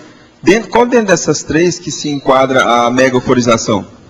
E onde que ela entra? A mega euforização, ela entra no top dessa história, porque é quando a pessoa se sente bem. Outra coisa, o EV é a manifestação técnica do processo. Você tira, opõe, ajuda, faz. O arco voltaico é um processo de ajuda terapêutica. Então, é diferente. A central extrafísica de energia, você está apelando para alguma coisa que você precisa. Tá certo? Agora, veja, a mega euforização, não. Você já conquistou isso. Você está feliz com a história. Então, é um processo de harmonia, de equilíbrio. A tendência é essa. Ela teria mais relação com a central? Ela serve como terapia, mas não foi feita para isso em primeiro lugar. Mas ela teria relação mais específica com alguma central? Da fraternidade? Não, aí a central depende. Você está fazendo uma mega euforização, pode ser só sua, pode ser do amparador junto de você, pode ser da central, pode ser uma série de condições. Eu estou vendo que tem alguém aí perto de você hoje. Como é que é isso? Hoje é sábado, por isso hoje que estou pagiando. Não tem compromisso nenhum. Você não está viajando para São Paulo, nem nada. Hoje está aqui, é isso? Não. Você precisa de prestar atenção em tudo que nós estamos falando. Ela está anotando tudo aí? Ah, sei. Alô? Esse sábado eu não estou viajando. Ah, é? Sábado? Aonde ela vai agora? Onde é que você vai? Lugar nenhum, eu acho. Ah, não? Então tá certo. Tá bom. Mas olha, você entendeu o processo da mega euforização? Qualquer central pode influenciar na hora ou pode não ser nenhuma? Pode, isso aí varia ao infinito. Agora, o problema é que a mega euforização já mostra uma euforia dentro do processo. A situação é diferente. Entende? Professor, aqui ó, bem na frente. O material que chegou, que você estava falando, chegou de Kyoto, entrou hoje na holoteca num carrinho? É um material que... Não, você levou para lá, está lá com a professora Nara. É um pacote assim, ó, nessa altura. Tá. E o que é? Ela vai fazer uma exposição do material. Vai ser a exposição mais energizada que você já fez. Outra coisa, tem mais material sobre esses processos na holoteca, pode até acrescentar mais coisa, né? Você já viu, né? Não, a gente vai olhar tudo com calma e aí vai fazer um plano de exposição, vai ver tudo que a gente tem lá e pode acrescentar, tem que ter objetos para ilustrar. O Felipe, ele venha aí, qualquer hora. Então seria bom quando ele chegar a gente mostrar para ele. Eu recebi um e-mail da ideia ontem também, vendo a questão de fazer um curso associado, ou uma palestra associada à exposição, a gente vai sentar, vai conversar com calma tudo isso. Ótimo. Olha, tudo é da sua terra, hein? Sim, Nós estamos mexendo tudo em Porto Alegre. Tudo gente de casa. Eu conversei com o Felipe hoje por telefone. Com calma. Valdo. Sim. Não é tão específico sobre verbete, mas tem relação. Nós estamos relendo o Cristo Espera por Ti em função da pesquisa do roteiro que nós estamos fazendo. Eu estou naquela parte do nascimento da monja. Então, quando a Carla tem o bebê e a mãe dessoma naquela condição. Me pareceu uma coisa paradoxal pelo fato dela ser uma serenona e, ao mesmo tempo, tem a dessoma da mãe. Como que funciona esse paradoxo? Isso aí é que é a mini proex. tem que estudar o que é a Mini ProEx para entender. Não, isso eu sei, eu não estou me referindo ao caso da monja vir, porque eu entendi perfeitamente qual que era a função dela. A questão é a dessoma da mãe. Quer dizer, nasce uma serenona, mas a mãe dessoma naquela condição. Isso não é um paradoxo em relação aos acidentes de percurso? É o problema de não mexer nas coisas. Cada um faz aquilo que quer. E a pessoa atrai os processos do passado de acordo com ela. Entendi. Eles não põem a mão no fogo, nem faz nada. É o problema do estupro evolutivo. Quer dizer, não é pelo fato de nascer uma serenona que a mãe vai se dar bem. De amparador, renunciar às coisas, não está no gibi. Isso é bom que quebra. Mais renuncia é amparador. Renunciar. Ele viu que tem uma coisa ali, mas a pessoa quer desviar. Entrou num viés totalmente errado. O que ele faz? Ele se retira. Ele renuncia, ele deixa. O que vai fazer? Entendi. Às vezes fez um esforço danado para chegar até ali, uma opção de coisa foi feita. Tudo foi por água. Porque até poderia, no caso dela, ser uma somatização de todo o desgosto, de desespero que ela estava. Não, porque o passado nisso, né? E o passado dela. E tem o negócio do lateral. Entendi.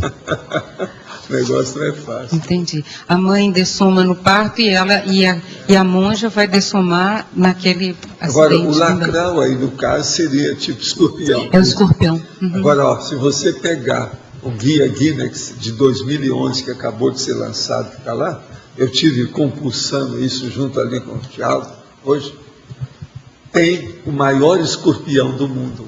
É uma loucura. O bicho que aparece lá, o escorpião. Eu nunca tinha visto, tem lá a foto dele e tal, aquele Guia Guinness, 2011. Então, tudo é possível, né? Nunca sabe o que aconteceu aí. Agora, tem muita coisa ali, né, para estudar. Tem. Cada hora a gente levanta uma camada. As nuances. O ideal é fazer alguma nuance que possa atrair mesmo o espectador. É o jeito. O cinéfilo. Isso, nós estamos dentro. É o jeito. Professor, no A aqui, no B, aliás, Érica aqui, ó. B. Sobre uma parapercepção impressiva esboçante. Eu já tive uma época atrás mais parapercepção impressiva do que tinha há um tempo atrás, e percebo que ela está melhorando, está retomando agora esse tipo de percepção. Então, a questão do bom tom também, porque muita consciência também tem a dificuldade de perceber o nosso mundo intrafísico também. Eu fico pensando, qual que é a melhor postura diante disso? Eu tenho deixado, eu vejo o esboço, eu olho para ver se eu percebo as energias ou a informação. Para os fenômenos. Como é que você vai dar valor para os fenômenos? Estudando o conteúdo da mensagem. Então, a primeira coisa que você tem que fazer é anotar o que acontece.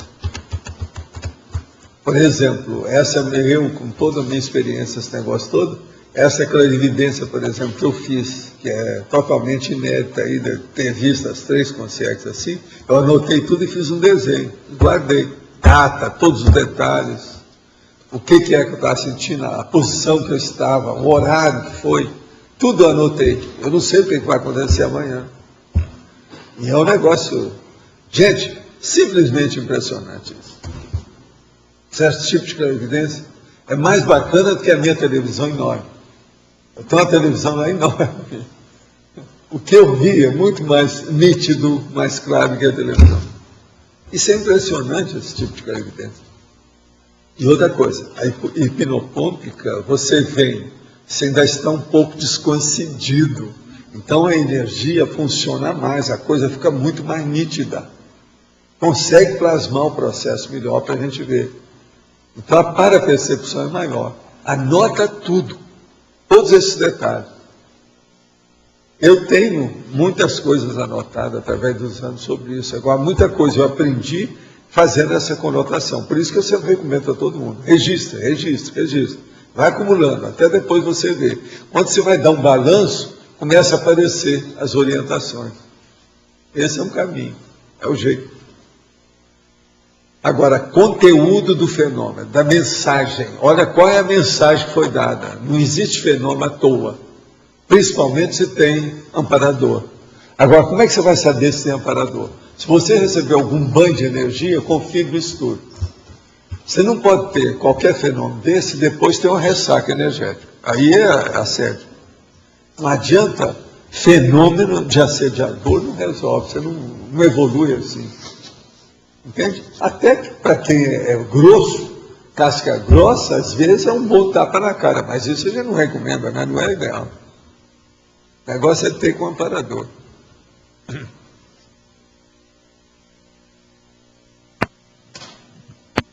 Para começar a estudar o conteúdo, O que é? Para começar a estudar o conteúdo do fenômeno, já ajuda essas 3 últimas linhas da pensenologia aqui, da gente dar atenção à modificação inusitada, aos rumos.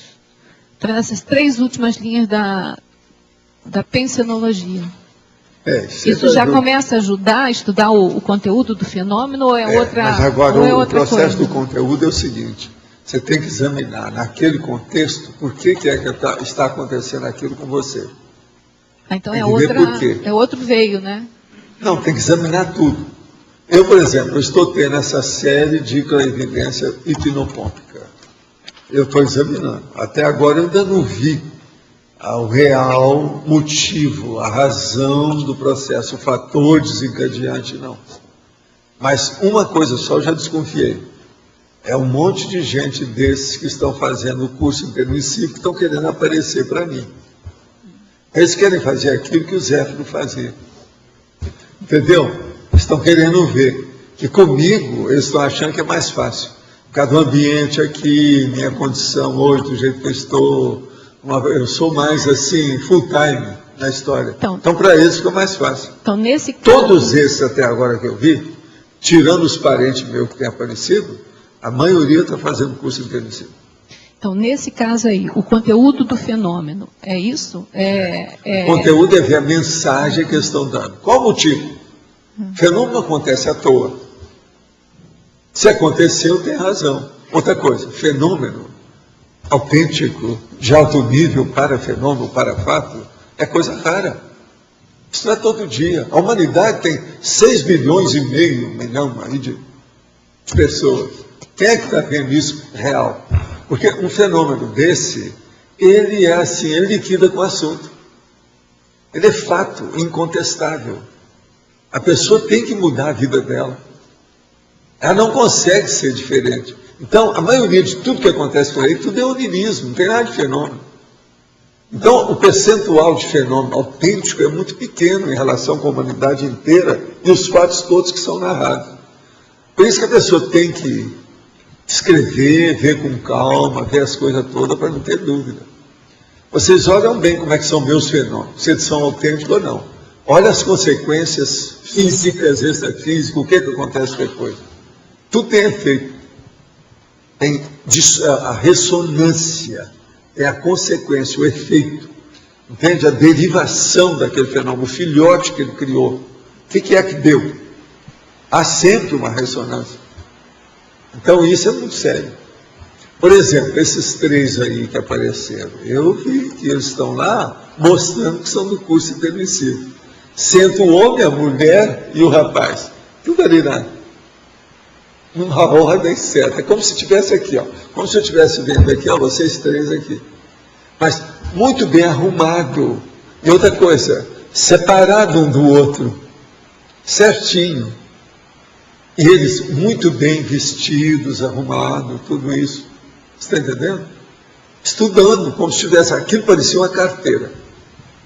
E a carteira assim, igual que é aqui, um depois do outro. Agora, você via direitinho, o semblante, cada um, tudo tranquilo, e aquele banho de energia em cima de mim. É um processo.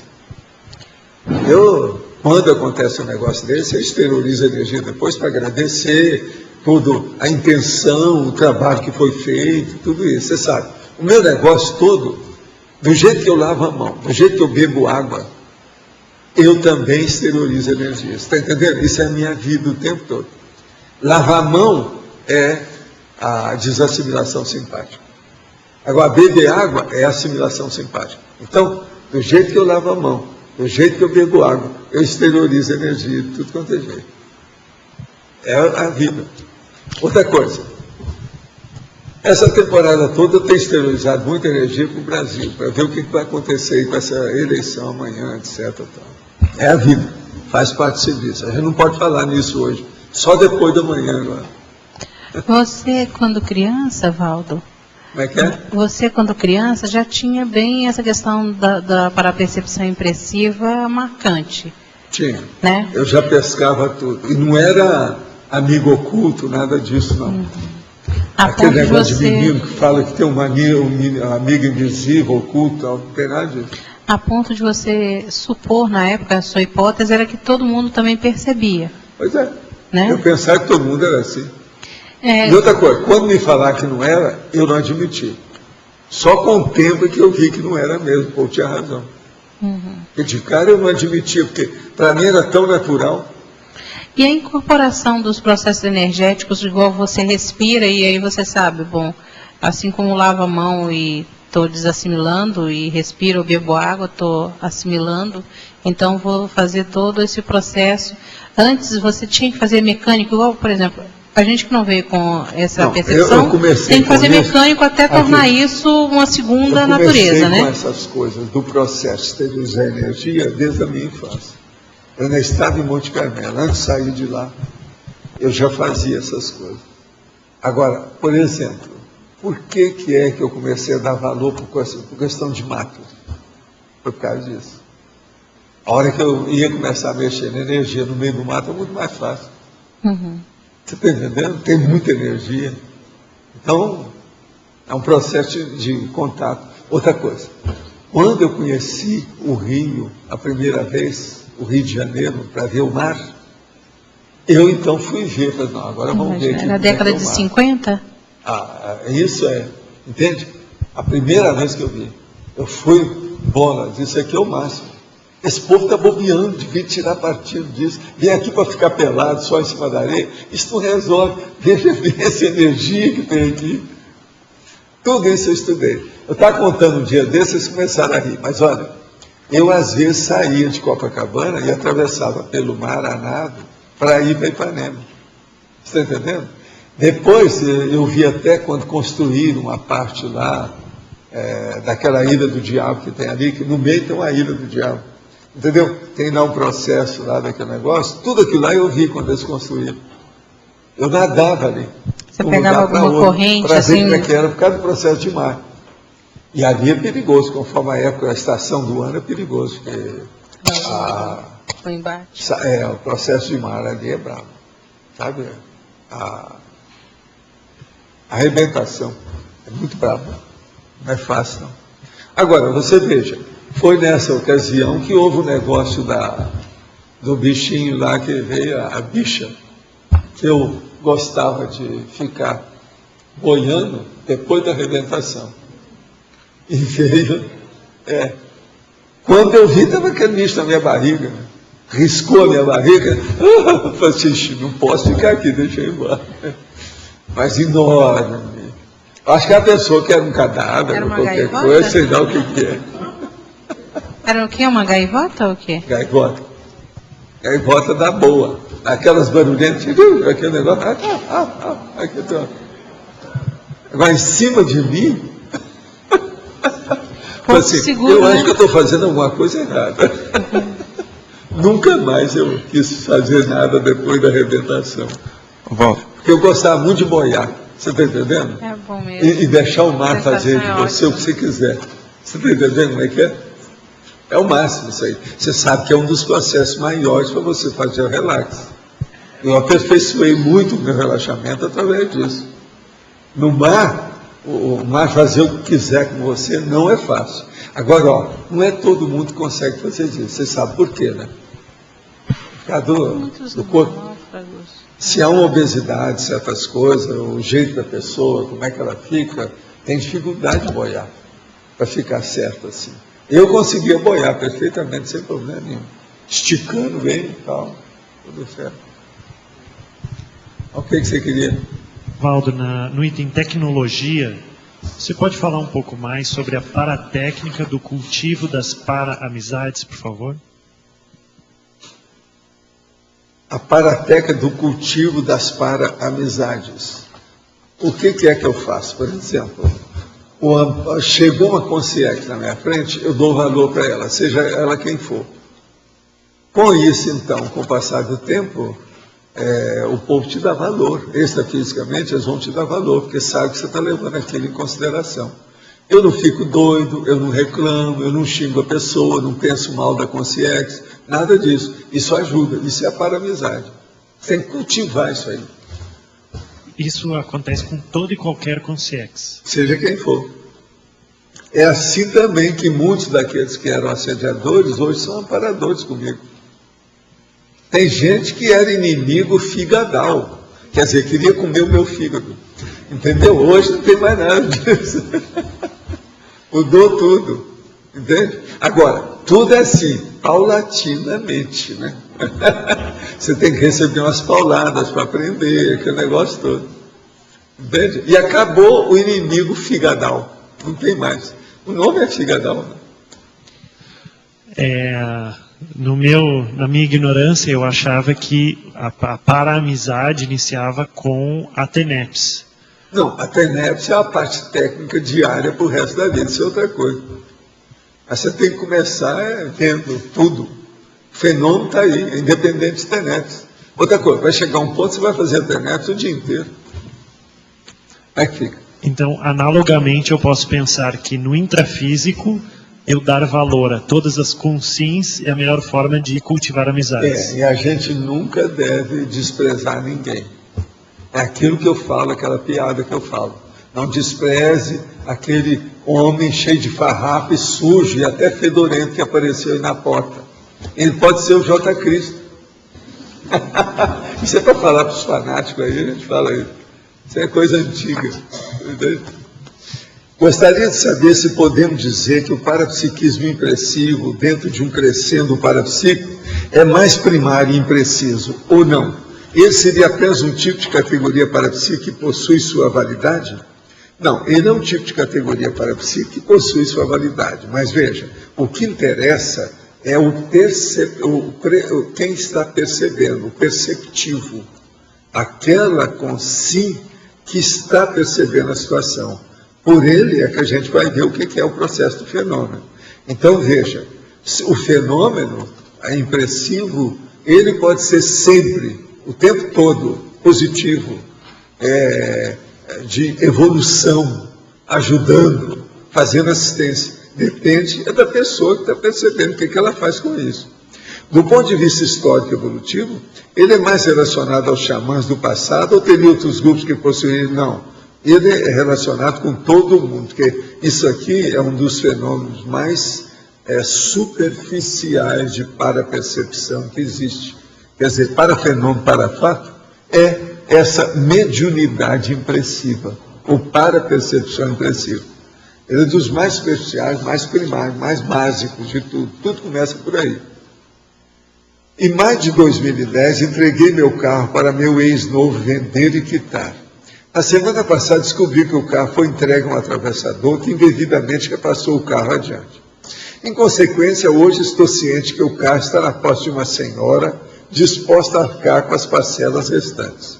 O fato é que o carro está em meu nome e ainda restam 30 parcelas a serem pagas. Devo colocar essa questão para ser resolvida pela polícia? Nessa hipótese, a senhora que está na posse do veículo poderá ser prejudicada, pois pagou os atravessadores pelo carro? Devo eu assumir o risco de confiar nessa senhora? Nesse caso, eu poderei ser prejudicada caso ela não deposite os valores das parcelas? De que maneira atuar com discernimento nesse caso, sem ser injusto ou covarde comigo mesmo ou com outras consciências? Tem uma coisa que você não falou aqui, um advogado. Deixa um advogado intermediar esse processo para você. Põe um advogado nesse assunto. Ele vai lá, conversa com a mulher, acerta o problema, faz até, se quiser, um contratinho, né? Dá um jeito lá de fazer um negocinho, alguma coisa que precisar. Isso é o advogado, mas é o melhor que pode fazer. Se fosse comigo, isso aí é um caso de advocacia, você não acha? Sobre retrocognição, existe caso de retrocognição de vida em planeta mais desenvolvido? Você está fazendo lingucinho, esse está querendo muito. Né? Só vai para lá quem vai ficar. Né? Vamos evoluir para a gente chegar lá. Não é isso? O senhor acha interessante, a TIT pesquisa, tentar localizar consciências extrafísicas em todos os ambientes, tomando os cuidados necessários para se evitar o assédio? É preciso saber, né? Só deve pôr competência quem, quer dizer, mancar quem tem competência. Que tipo de exercício ou procedimento seria mais indicado para qualificar e treinar a parapercepção impressiva? Primeiro, estado vibracional. Depois, deixar os fatos acontecer para a pessoa caminhar para isso. Ela vai desenvolvendo através do estado vibracional. Muita coisa vai acontecer. Vem aí para as dinâmicas, não é isso? Quando fiz o complementário, que o senhor era o Epicom, deixa eu acertar isso aqui. Na minha hora do experimento, o senhor me informou que a Rose Garden tinha trazido um xamã para o campo, de propósito para eu ver e para ajudar a manter as pessoas mais acordadas. Eu não consegui ver o xamã. Sou historiador e trabalhei um bom tempo com assessoria a povos indígenas. Penso que esse evento tem relação com a minha afinidade com os povos indígenas, com a natureza. O que o senhor acha? Não há dúvida que tem. Agora, seria bom você pescar de vez em quando algum amparador por aí, né? Sondar, aparpar, né? Aparpar extrafisicamente aí que vai encontrar alguém. Isso é importante, vale a pena. Professor, na página 26, na terceira linha de baixo para cima, crescendologia. Terceira linha de baixo para cima, o crescendo primeiras para impressões... O crescendo primeiras para impressões para deduções cosmofisiológicas. O processo todo é o seguinte: quando você tem as suas impressões dos fatos extrafísicos, isso aí pode levar você a caminhar de uma tal maneira, num crescendo, aquilo se desenvolvendo, para você ter deduções mais amplas a respeito dos fatos e parafatos. É isso que a gente quer dizer. Crescendo é correto nesse caso. E é muito sério, bom, oportuno. Né? Pode falar, João. O senhor sempre fala que a projeção consciente é o fenômeno mais sofisticado, é o mais completo que tem. Pode fazer um ranking, depois da projeção, o que a gente pode investir que é mais relevante para a gente? Aí não adianta a gente dar palpite sobre isso. Eu vou te mostrar por quê. Existe um princípio que a gente fala, que os fatos ou os parafatos é que orientam o desenvolvimento da pesquisa. Então, por exemplo, se eu falar uma coisa, às vezes serve para você, não vai servir para o outro, às vezes vai servir para ela, não vai servir para ele. Por quê? Depende do nível de lucidez, principalmente multidimensional que a pessoa tem, para ver qual é o próximo fenômeno, o extrapolacionismo que a pessoa precisa de ter para ela melhorar. Isso varia ao infinito, varia demais. Tem pessoa, por exemplo, que vai ter uma facilidade enorme, depois do estado vibracional, por exemplo, para fazer clarividência viajoura. Isso é uma exceção. Não é todo mundo que é assim, mas eu já vi gente assim. Você está entendendo? Então, às vezes começa com um fenômeno muito superficial, por exemplo, uma visão remota. Aquilo que chama o remote viewing, que a pessoa vê um troço à distância lá, uma coisa qualquer, através até do mapa, ela vai lá ver. Isso tudo é clarividência viajoura. Então, isso varia infinito. Já um outro cara, por exemplo, que tem muita energia, ele começa a mexer com o estado vibracional, começa a aparecer tudo quanto é fenômeno físico em torno dele. Isso tudo é importante. Agora, o que se passa? A projeção, ela é boa no sentido de dar uma panorâmica da vida humana. Toda essa seriedade que a pessoa dá para a fisicalidade, o fisicalismo da vida humana, desaparece com a projeção. E a pessoa vai ver, não, existe um mundo diferente desse, esse mundo aí é grosseiro. Tem um outro que é muito mais avançado. Tudo muda, entendeu? Na vida inteira, os interesses da pessoa. Então a projeção é uma razia. Ela corta tudo no processo da vida da pessoa. Agora, então esse povo tudo, a maioria que fala que fez projeção e não mudou a vida nenhuma, o cara está fumando, o outro está pulando a cerca, promíscuo, a vida promíscua, o outro entrou em droga, eles nunca tiveram projeção. Então, tiveram, foi onirismo. Crias, mas não chegou lá. Crias, mas não chegou, não conseguiu. Então, o processo todo é fazer a projeção mesmo, técnica, com lucidez, racionalidade, com equilíbrio da situação, do ponto de vista homeostático. Isso é que é o caminho. Agora, chegando lá, tudo muda. Quando a pessoa começava a trabalhar com os processos de projeção, eu falava assim, olha, você quer mudar a sua vida, né? Se não, para logo, porque senão você vai mudar a sua vida toda, não vai ser do jeito que é. E não tem jeito, porque muda mesmo, não tem saída. A projeção é uma razia. Razia é a hora que arrasa tudo assim, ó, que muda tudo, muda o cenário, entendeu? Então é outra situação, tem que pensar. Professor Valdo? Professor Valdo?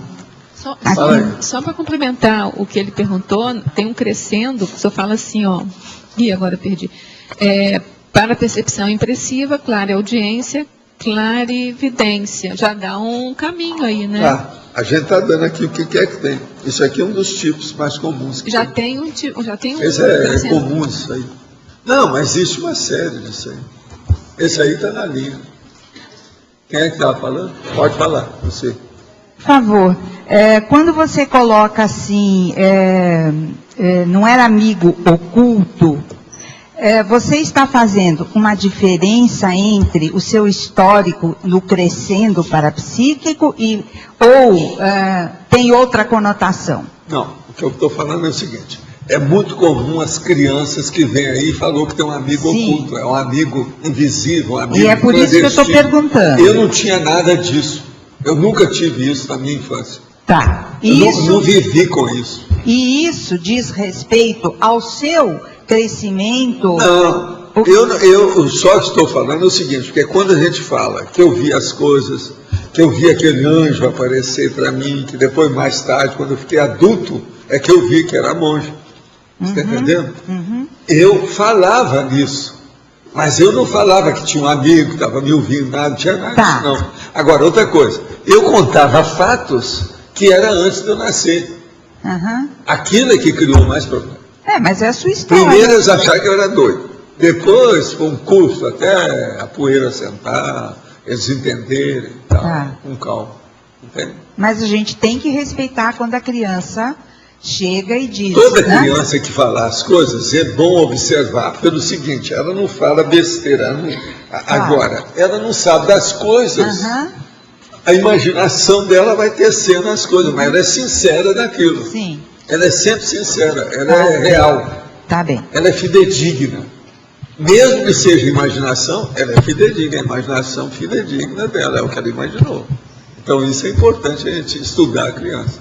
Mas o fato de você ter ficado 200 anos sem ressomar, não deve ter colaborado para você ressomar e ficar mais parapsíquico durante um grande período, né? Você sabe qual que era o meu goal, a minha meta, o meu objetivo, o meu sonho dourado de consumo extrafisicamente dos héteros, né? Você sabe qual? Era fazer a semi-materialização. Tá. E eu nunca consegui assim nada. Até um certo ponto era aquilo que Allan Kardec escreveu sobre esse assunto e tal. Você está entendendo? Somos negócios dos caras que não nasceram. Entendeu? Até um certo ponto era isso. Eu queria, por exemplo, era chegar, por exemplo, aqui, ó, vamos supor que eu sou uma consciência. Então eu acabei de chegar aqui e apareço para vocês dando uma banana para todo mundo. Fora do corpo, todo mundo me viu. Eu tentei fazer isso, não dava. Então a primeira conclusão que eu cheguei, que não adianta mexer muito, que isso é uma ilusão, quando tem muita gente. Muita gente pode dar um processo da média do povo que está pensando. Como a média não é boa, começa a aparecer as bobagens de superstição, as coisas de a loucura toda que tem, o fanatismo do povo. Então, por exemplo, há coisas que faz a gente pensar. Por exemplo, na cova de Iria, lá de Portugal. Na hora que apareceu com aqueles camponeses lá, aquela situação, eles tiraram a foto que caía a água que eles sentiam e olhava assim que não tinha perspectiva. Quer dizer, isso aí é um caso para pensar, para estudar. Pode ser que tinha efeito físico mesmo, devido ao processo de não ter perspectiva.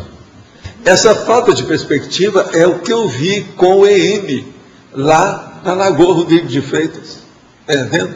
Com os negócios. Então, veja, eles apresentaram até um tipo de foto da ocasião, mas a gente nunca ficou sabendo se aquilo entrou em laboratório, se o povo andou estudando o que era. Agora, veja, você tirou uma fotografia do negócio que não tem perspectiva. Aparece tudo do mesmo jeito. Como é que fica? Chapado. Você está entendendo como é que é? Parece que lá começaram a cair umas coisas do céu que não tinha. Aquilo caía como se fosse uma chuva, mas que não tinha perspectiva. Tanto o pingo daqui como o pingo lá de trás está do mesmo tamanho. Quer dizer, são coisas para se pesquisar. Eu não sei. Por exemplo, quando o Chico me pediu, na primeira viagem que nós fizemos para a Europa, ele me pediu que queria ver a cidade de Lourdes, para ver o negócio lá, eu também queria ver. Eu falei com ele que eu queria ver, porque eu, fora do corpo, já tinha visto que lá tinha energia. E eu fui lá e constatei, realmente, desses lugares de milagre, esse negócio todo que eu vi, é um dos lugares mais fortes que tem, em Lourdes. E não é só nessa gruta do lugar, não. É uma área que eles têm lá que é muito forte, matéria de energia. Então, eu falei com o Chico, não, isso aqui é um chakra da Terra. Tem um chakra da Terra aqui que coincidiu com o processo da aparição, aquela coisa toda, deve ter sido por causa dele. Então, isso tudo é que eu desejaria, você está entendendo? Porque se aparecesse um negócio desse hoje, pensa bem, se um cara materializasse no espaço e começasse a falar no ar, com calma, mostrando inteligência, e o povo todo filmando, fotografando por baixo, para cima, de tudo quanto é gente, ele em cima do povo, vai ter muita gente vai ficar doida. Eles não fazem uma coisa dessa porque é loucura, porque vai criar uma série de loucura. Agora, então, eu ficava pensando, alguma coisa disso já aconteceu muitas vezes na Terra, em algum lugar. Entendeu? É o que a gente percebe. Agora, o Zéfiro, quando apareceu para o Swedenborg, não foi até certo ponto isso? Foi, mas agora o processo é que ali era um só. Então, há o problema, isso que eu chamo hoje, do encapsulamento. O Swedenborg, eu estava encapsulado com ele já há muito tempo. Você passa vários dias junto com a pessoa, extrafisicamente, até ver. Do jeito que foi isso, é que me deu a inspiração de fazer com o cientista. O cientista que ficava comigo dia e noite. Era a mesma coisa do Zé que fazia com o povo. Para um então, seria por mais exemplo, fácil. Eu digo para vocês estão desenvolvendo para seguir. Vamos supor que um dia você nota que tem um aparador que toda hora você está sentindo que está perto de você. Alguma coisa vai acontecer. Ele está preparando algum trabalho, ou seja, para a sua saúde, o serviço da sua pesquisa, algum encontro que vai ter com alguém, alguma coisa nesse sentido, uma projeção maior. Tudo é possível. Ele está no preparo de alguma coisa maior. Isso é óbvio. É só prestar atenção. Então, por exemplo, eu fico olhando isso tudo, né? Por exemplo, esse caso da clarividência não tem nada a ver com isso, porque todo dia muda, o elenco é outro. Você está entendendo? Quando aparece para mim aí. Agora, é esquisito, é a hora que começa a aparecer, por exemplo, durante 3 dias eu tive 5 experiências dela. Isso é estranho. Quer dizer, são 5, eu já vou dormir, eu já não sei se a hora que eu acordar, se eu vou ver alguém. Você está entendendo? Eu já estou preparado que deve tudo para anotar, tudo direitinho, seja o que for que acontecer. Mas quando você fez esse acoplamento durante uma temporada antes com o Swedenborg, antes de tentar aparecer na frente dele, antes de aparecer na frente dele, você e os outros operadores davam o quê? Davam inspirações para ele, para começar a preparar? Não, eles davam tudo e eles ajudavam demais, né? Tinha muita gente que ajudava, entende? Extrafisicamente. Uma das coisas mais sérias que tem, João, para ajudar, é afastar as inconveniências. Quais são as inconveniências? O cachorro que vai bater lá na hora, a pessoa que está lá querendo, os outros que estão querendo entrar. É o problema que pode cair ali. Por exemplo, se aparecer com uma pessoa, não é fácil, não. Você não pode aparecer com uma pessoa que está ali na beira da escada. Ela pode cair na escada e morrer. Você está entendendo como é que é? É um perigo, tem que estudar isso demais. Eu sou doutor nesse assunto. Isso aí eu estudei muito. E eu lembro de tudo. Eu lembro do monte de fato que aparecia.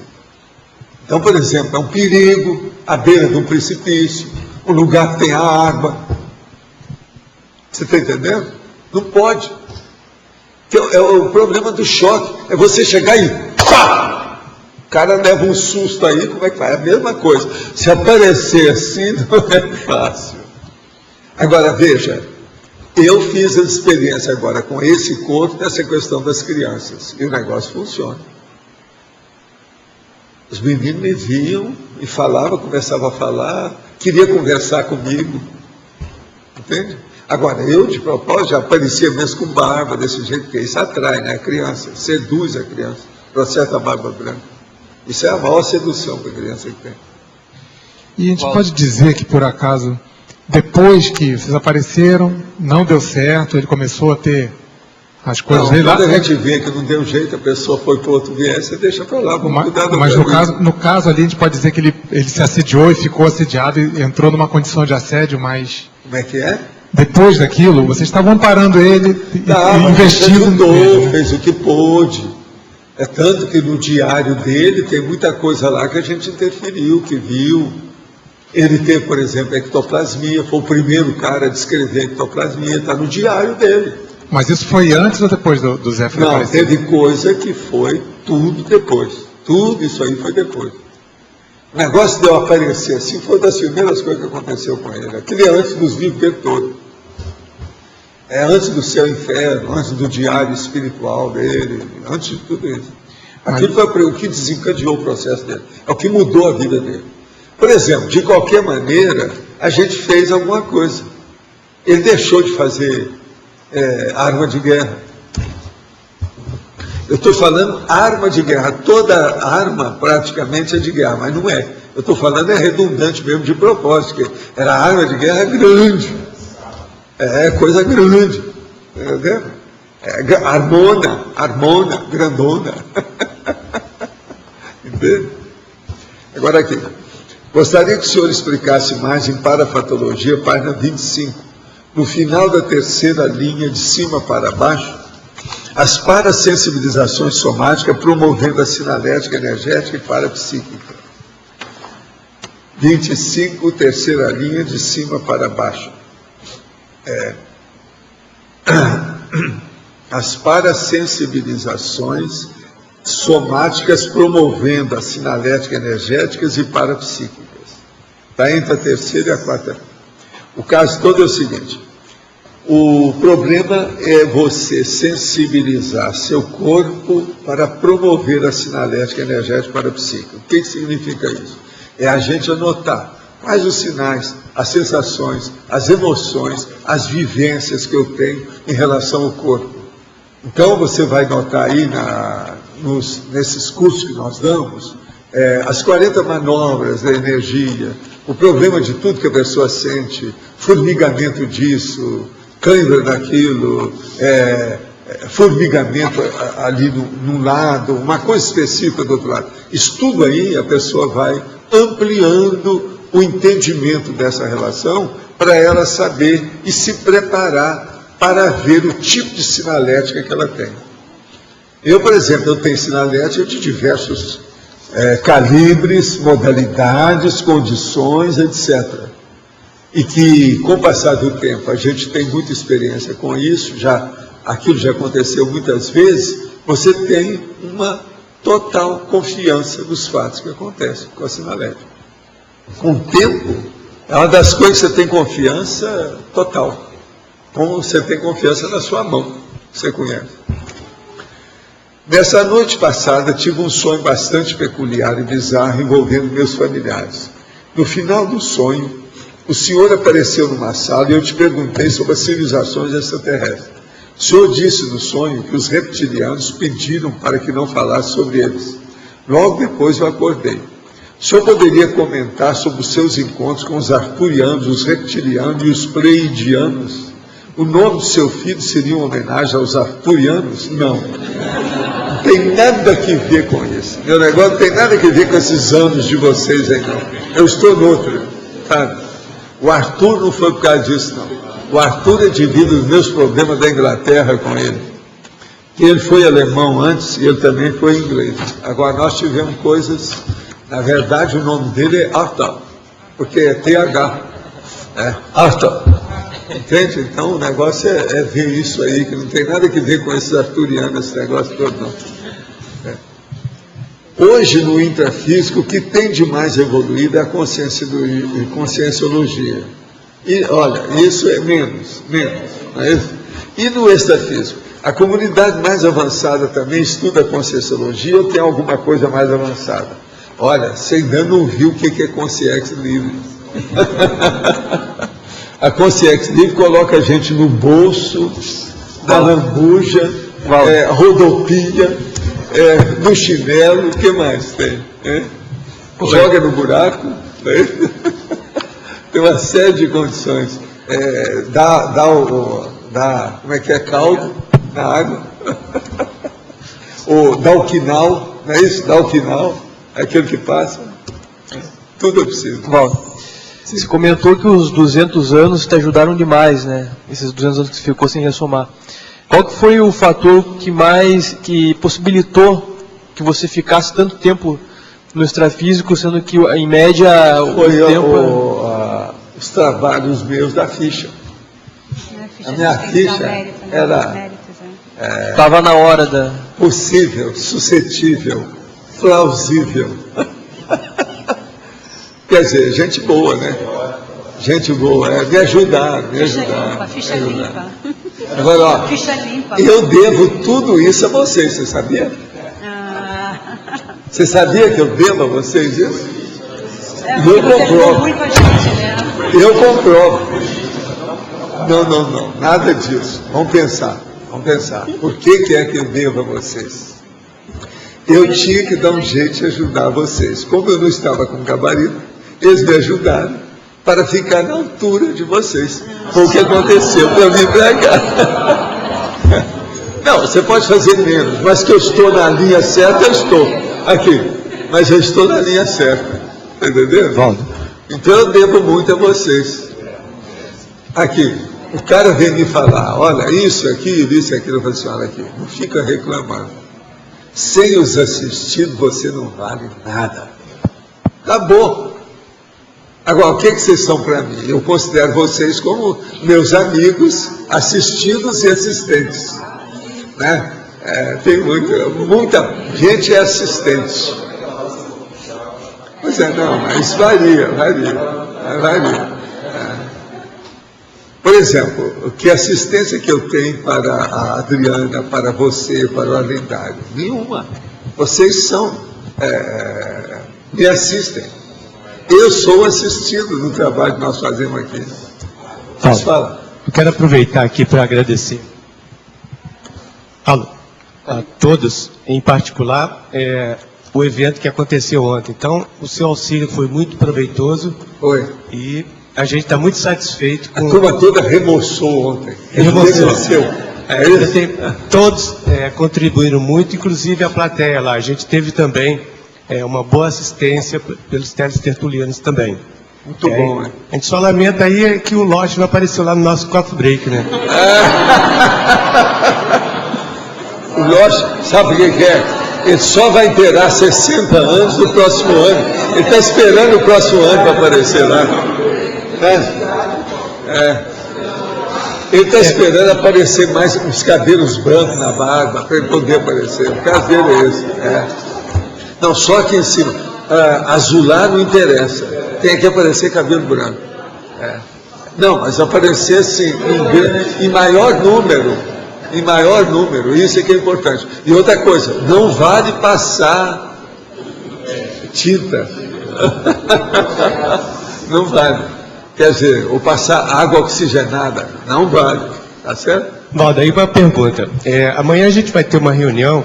Eu queria levar para o grupo, mas queria aqui abrir uma oportunidade aqui para a gente pensar em conjunto como a gente poderia auxiliar para que se construísse aqui um crematório aqui em Foz do Iguaçu.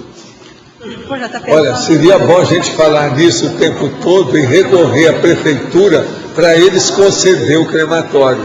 Porque a turma que está trabalhando com isso está tendo trabalho para fixar, institucionalizar, legalizar o crematório. Quem é que combate isso? É o povo das funerárias.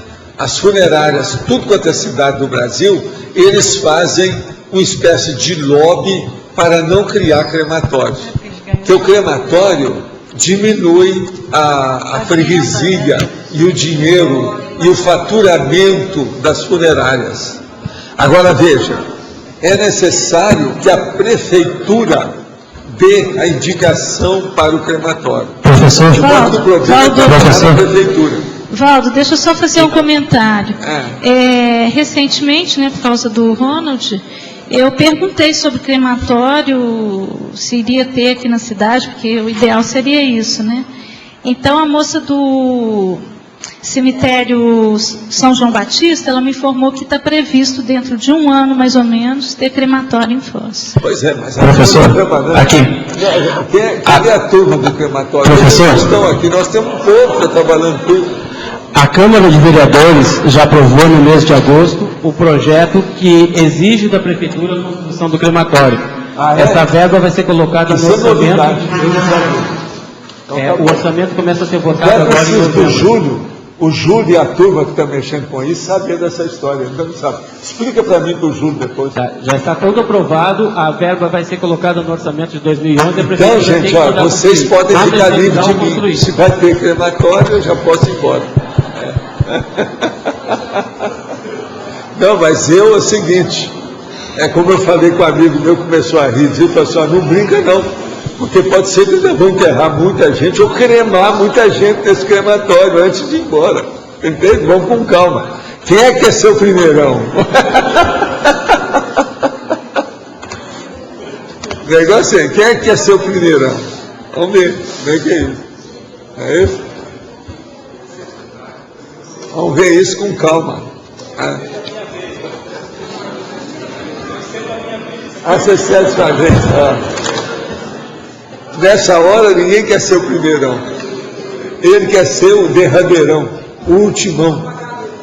O que vai apagar a luz do aeroporto. É isso. Terrível essa. Vou te contar. Hein? Mas, gente, vocês então hoje entenderam aí os processos, né? Eu aqui vou aproveitar para ler alguma coisa que ninguém falou. Então, como aqui tem muitos máximos, eu vou pegar um para ler. Interaciologia. A interação amparando o intrafísico, amparador extrafísico. A interação percepções somáticas para percepções holossomáticas. A interação soma-macrosoma. A interação tecnologia convencional para tecnologia inortodoxa. Você vê que é tudo top esse aqui. A interação polimatia, auto-para-percepção. A interação autocognição para psicoteca. A interação genética para genética. A interação autovigilância ininterrupta, aguçamento sensório. Isso aqui é terrível. Autovigilância ininterrupta, quer dizer, você está sempre de olho, está antenado, está vígil nessa questão para ver aqui a parapercepção empresa. Isso é preciso disso de qualquer maneira. E isso aumenta o aguçamento sensório, quer dizer, a sensibilidade do soma, que é aquilo que eu estou perguntando aí. Agora, a interação, impressão parafenomênica, impressão fenomênica. A interação, impressão paraperceptiva, impressão perceptiva. Vocês veem que esse jogo aqui de condições é impressionante no desenvolvimento do parapsiquismo. E isso leva para a percepção impressiva.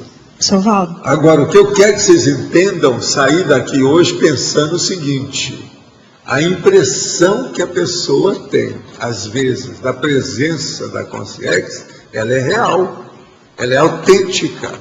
Isso, com o tempo, chancela, ratifica, mostra a realidade para a pessoa. Aqui, atrás de você. Atrás de você. Eu ia fazer uma pergunta exatamente sobre a interação autocognição, parapsicoteca e a relação com a parapercepção impressiva. Você podia aprofundar isso daí? Autocognição, parapsicoteca e parapercepção impressiva. O caso todo é o seguinte: uma pessoa, vamos supor que no curso intermissivo ela foi a parapsicoteca. Ela então começa a trabalhar aqui, vai haver uma reverberação como ressonância daquilo que ela lembrou lá, que aquilo pode fazer com que venha à tona da sua retrocognição aquela realidade toda. Tudo claro. De vez em quando tem gente que chega e fala para mim o que teve. Às vezes escreve direitinho o processo da retrocognição. É muita gente que passou por essa parapsicoteca. Agora, isso amplia a sensibilidade da pessoa aqui agora, e essa sensibilidade melhora o processo. Dentro dos fenômenos que aparecem em primeiro lugar, é justamente o processo dessa parapercepção impressiva. Aí pode entrar aqueles fenômenos do déjà vu, todos os déjà-vus. Fica secundário. A hora que a pessoa ela vai ver, é mais vamos dizer, aquela meta, aquele objetivo do momento evolutivo em relação a todo o conjunto do contexto. É mais processo cognitivo. Aquilo abala a pessoa, mostra a realidade. Entende? Entendi. Nós temos que lembrar o seguinte: ninguém aqui tem uma experiência apenas do momento. O momento que nós temos, o momento evolutivo, é um acúmulo de acervos de experiência. Então não tem nenhum momento seu que você seja totalmente virgem. Zerado não tem, 0 quilômetro não existe. Você encontra com pessoas que você já conviveu. Você tem fenômenos e certas condições que você quer, que você já viveu isso com outros corpos, outras vidas, outros lugares. Então, isso é terrivelmente sério a gente pensar. Agora, a parapercepção impressiva, se acontece alguma coisa com você, é porque já tem alguma raiz no seu passado. Não tem jeito. Seja da paragenética, ou da vida anterior, logo imediata, ou dos dias que você está vivendo junto com as consciências, alguma coisa tem. Então, é importantíssimo a gente pensar no processo do passado, tá certo? Gente, então os nossos comerciais, por favor. Obrigada. As pontuações da tertúlia de hoje foram 103 assinaturas no livro de presença, 19 perguntas presenciais, 18 perguntas respondidas online, 45 votos presenciais, 10 votos online. Eu estou lá esperando isso há muito tempo. Eu vou trabalhar com isso.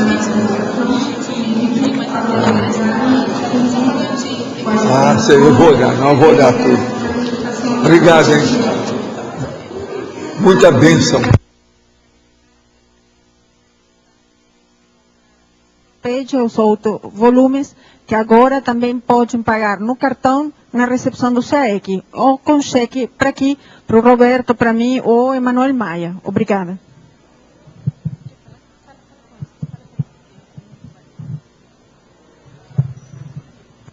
Boa tarde a todos. Gostaria de convidar novamente aí para a Semana da Reeducação.